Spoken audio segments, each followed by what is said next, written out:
Hi, I'm Ryan Cleckner. I'm a former special operations sniper and I'm a current firearms attorney and firearms expert.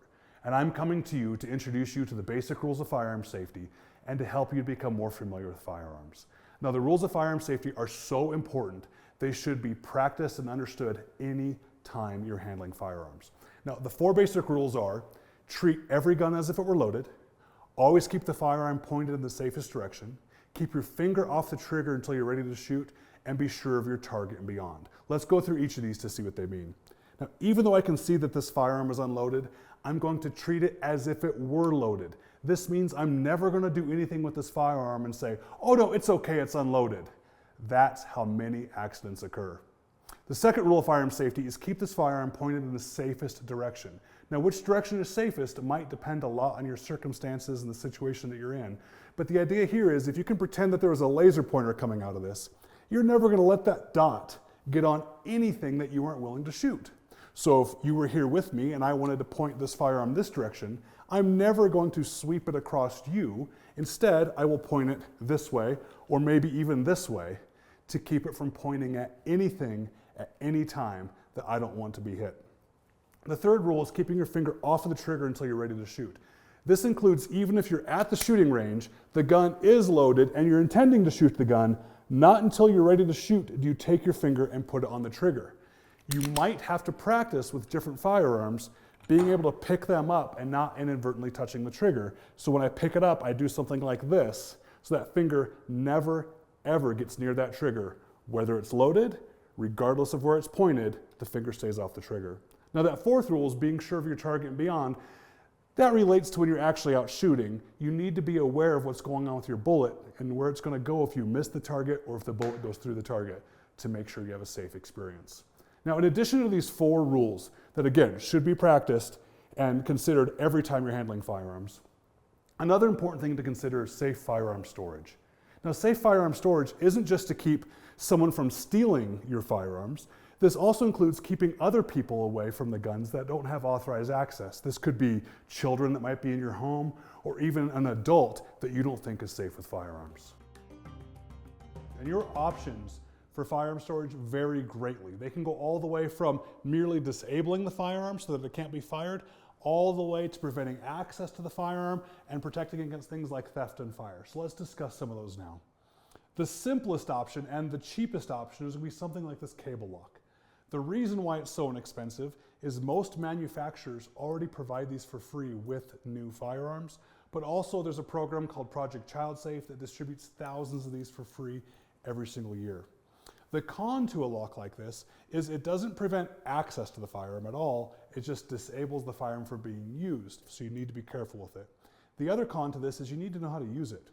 A cable lock on a pistol or revolver would typically put the cable through the barrel and then lock it so that it can't be loaded at all. Whereas on something like an AR-15, for example, it would have to go through the ejection port and down through the magazine well for it to be locked. It's not complicated, it just requires a little bit of knowledge of what you're going to do.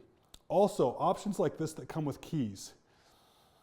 They're simple in that there's no batteries to wear out, there's no combinations to forget, but you need to be careful where you store the keys. If you're trying to keep the firearm out of a child's hands, for example, it might not be too hard to hide the keys. But there might be some circumstances where you're trying to keep an adult away from the firearm. For whatever reason, you do not want them to have access to a firearm, be careful where you hide these, because without them, you're not going to be able to open it, and with them, anyone can open it. Another option is something more specific, like this particular lock for an AR-15. It inserts through the magazine well, which is where the ammunition will go in. And notice I said magazine. Here's a quick tip for you. If you want to make sure that you sound like you know what you're talking about, it's not a clip. Never call it a clip, it's a magazine. This goes into the magazine well, and it can lock into the rifle, thereby disabling it and making it so that it can't be loaded nor used. Really neat, really simple to use, but the con is it's only going to work on an AR-15. It's not going to work on almost every firearm like something like a cable lock will. Now, both of those still allow access to the firearm. They do nothing to prevent the firearm from being stolen, nor do they do anything to keep someone from actually putting their hands on the firearm. They merely disable it. If you want to prevent access to the firearm, you're going to need something like a pistol lockbox like we have here, to a gun storage cabinet, to a gun safe, all the way up the range. Now, the downside to those are gun safes are big, and they're expensive, but they're a great way to protect firearms from theft, to protect them from fires. Another problem is for people that have firearms for home defense, they often don't want to use a gun safe because of its location in the home or how long it takes to get access to a firearm. That's where things like these pistol lockboxes are very handy. They're a way to securely store a handgun, in these cases examples, where you can access fairly quickly. If you want something that's a little more theft resistant, you're going to want a metal box like this one that has a door and a latch system that works off of a keypad that you can enter your combination and gain access to the firearm. However, just like the keys though, you need to be careful who you're protecting this from. Make sure it's not a combination that somebody else is going to know if you don't want them to have access to the firearm. A con to this one is they can be a little expensive and they need batteries even though there's a key backup. So there might be a little bit of maintenance involved. Something a lot less expensive and simpler is something like this plastic lockbox. Yes, it's plastic, which means it's going to do almost nothing for theft or fire protection, but it's great for a simple solution to keep unwanted hands off your firearm, and it's very easy and fast to open, completely mechanical with no batteries inside. So as you can see, there's a wide range of solutions for safe firearm storage, and it's going to vary greatly on the circumstances the firearm is being kept in. If the firearm just needs to be disabled, something like a cable lock or one of these custom locks can work just fine. If there's going to want to be theft and fire protection, you may need to go all the way to a full-size gun safe, or something like some of these pistol lock boxes can keep access away from a firearm, but still provide quick access for the people that are supposed to get there.